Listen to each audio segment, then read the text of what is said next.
This video is sponsored by Brilliant. It's no secret that many people find homeowners associations and the boards that govern them in private communities annoying. There are so many HOA horror stories that cataloging them is its own cottage industry. The esteemed publication BuzzFeed sets the scene well, stating, "In some neighborhoods, homeowners associations are pretty chill and get things done for their residents.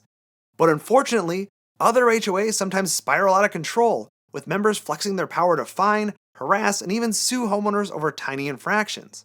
They then go on to copy and paste stories from a Reddit thread, like, "One of my coworkers got a warning from his HOA saying that he had too many boxes inside his garage. They claimed that he couldn't use his garage for storage." And, "I got a $375 fine for a flower pot." These complaints may become more common because despite the issues, more and more Americans are moving into communities governed by HOAs. 80% of houses built in new subdivisions are bound by an HOA.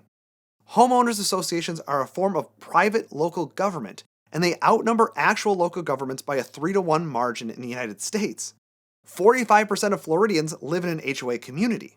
Why are they so popular despite the gripes? And is the privatization of neighborhoods something we should worry about for cities? Let's talk about that after the bike bell. What gives homeowners associations the unique power to annoy so many residents who live in them? Well, they're basically a form of local government. Technically, they're nonprofits, but they basically have the same powers as a local government would. Residents automatically become members of the HOA when they move into the neighborhood. They can't opt out of the HOA and not use the pool. They pay another tax in the form of HOA dues.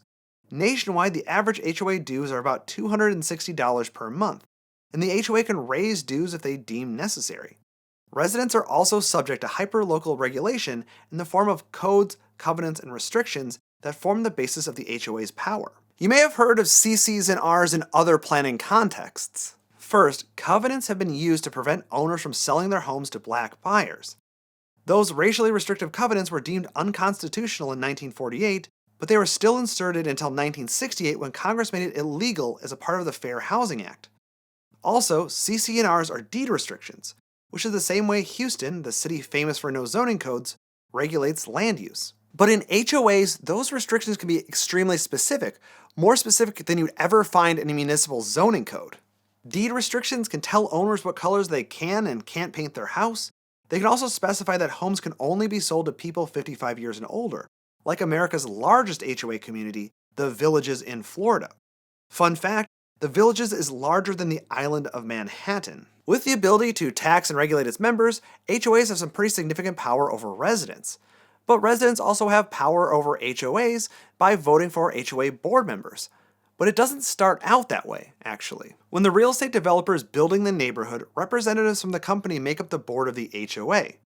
As more people move into the housing, more seats on the board are open to residents until they finally take over the management of the organization. Boards may also create subcommittees to help manage the operation of the HOA. One of the most common and potentially annoying is an architectural standards committee that ensures that every homeowner is abiding by the CC&Rs regulating the design standards for houses and yards. That's where that fine for the flower pot comes from. And yes, not only can HOAs collect dues, but they can also fine members for violations. After hearing how HOAs work, you might wonder who would ever choose to live in one. It sounds like another layer of taxes, politics, and Big Brother-esque control. But the whole point of an HOA is to take those dues and turn them into amenities and services for the exclusive use of their residents. Here's a look at the most common amenities provided by HOAs, according to a recent survey. Most amenities are on land owned in common by members of the HOA, so it's not surprising that landscaping is at the top of the list. Often, streets within an HOA neighborhood are private, so sidewalk maintenance makes sense too. And no surprise that classics like swimming pools, playgrounds, fitness centers, and security are on the list. All of these amenities can help increase and preserve property values. Buyers know that the swimming pool will be adequately maintained every year and will never be as crowded as the public swimming pool. The Architectural Standards Committee also preserves property values, at least in theory. Homebuyers know that they will never live next to a neighbor with an overgrown lawn or a rust bucket permanently parked in the driveway. Many people think that's worth $260 per month. 69% of surveyed HOA residents found their dues to be reasonable given the benefits. But the evidence showing that people actually like their HOAs is mixed. As BuzzFeed and other articles have shown, People can find HOAs quite annoying. It may not be for everyone who, say, doesn't want to keep their yard perfect all the time or has more creative ideas for exterior paint color. 47% of surveyed HOA residents believe that their neighborhood would be better without an HOA, and only 43% of homeowners in an HOA community like being there. A survey is one way of understanding how people feel about HOAs, but checking the sale price of homes is another.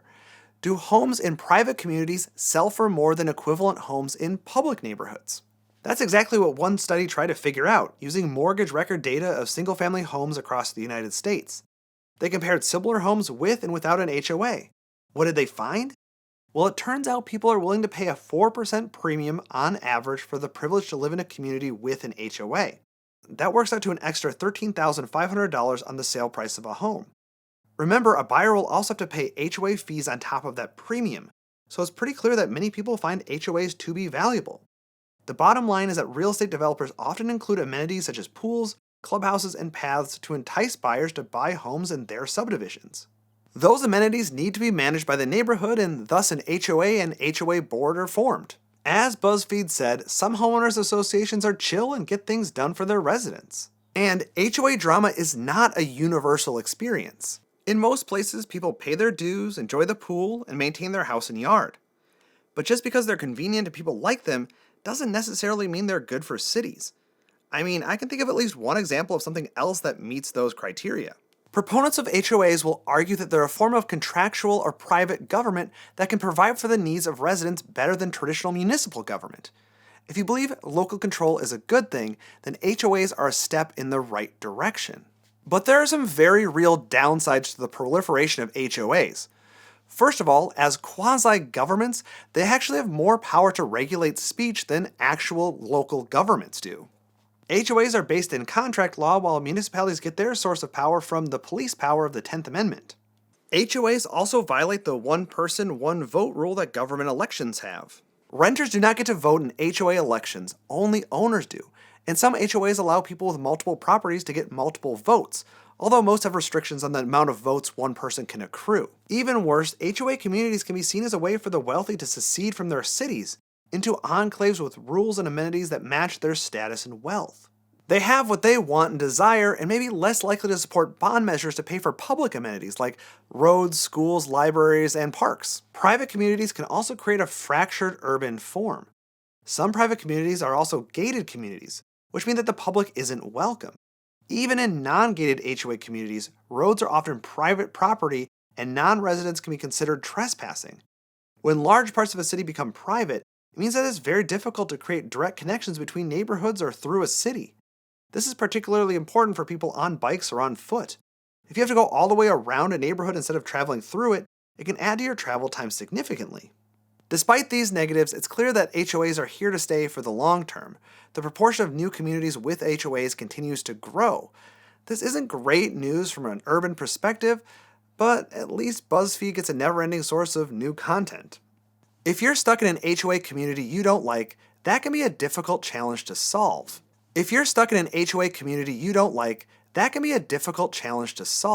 There are websites out there that can give you advice about joining an HOA board and changing things from the inside, or simply annoying the existing board.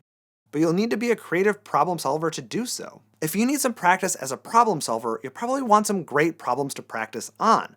One great place to get those problems, as well as expand your knowledge of STEM topics, is Brilliant. In their impressive library of more than 60 interactive courses, you'll find the challenges you need to become a better creative problem solver. You'll also be learning things like probability and statistics, logic, and scientific reasoning, all of which can help you overthrow your HOA.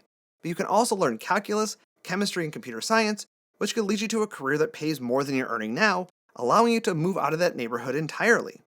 The best thing about Brilliant, though, is that every single one of their courses is built upon the principle of active learning.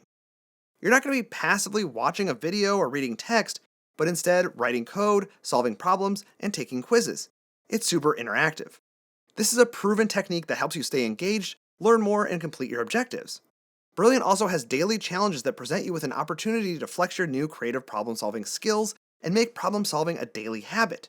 They're just a lot of fun too, and probably my favorite part about Brilliant. If you want to maximize your creative problem-solving skills and support this channel, head over to brilliant.org/citybeautiful and start learning today. I'll post a link on screen too. Thank you so much for supporting this channel.